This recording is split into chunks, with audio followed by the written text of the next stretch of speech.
Ce qui se passe en Ukraine en ce moment est une véritable folie. On s'attend à une énorme crise du carburant d'un côté et à une autre crise alimentaire tout aussi grave de l'autre.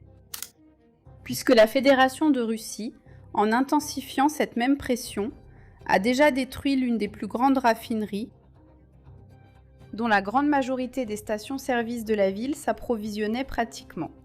Alors, on ne sait pas pour le moment comment ils vont s'en sortir, compte tenu du nombre de stations-service que la Fédération de Russie a détruites jusqu'à présent dans plusieurs régions d'Ukraine.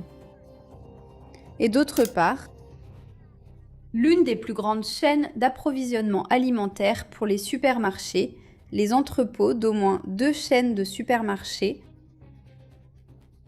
ils ne rendent pas non plus la tâche facile à l'Ukraine.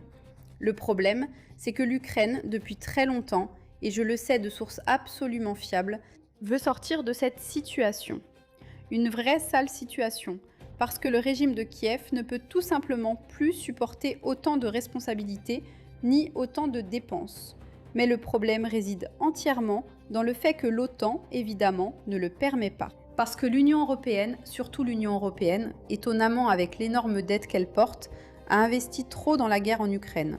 Et tant que l'Ukraine pourra encore utiliser, en utilisant ses drones de fabrication européenne, encore une fois, attaquer et continuer à épuiser la Fédération de Russie. Eh bien, elle devra continuer à faire exactement cela, parce que sinon, pourquoi diable les soi-disant partenaires et amis de l'Ukraine paient-ils ?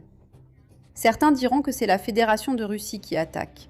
Je vous dis, ce que fait l'OTAN avec l'Ukraine est absolument infâme et, je vous assure, il viendra un moment où le monde entier se demandera comment il a été possible de tromper autant de gens avec cela.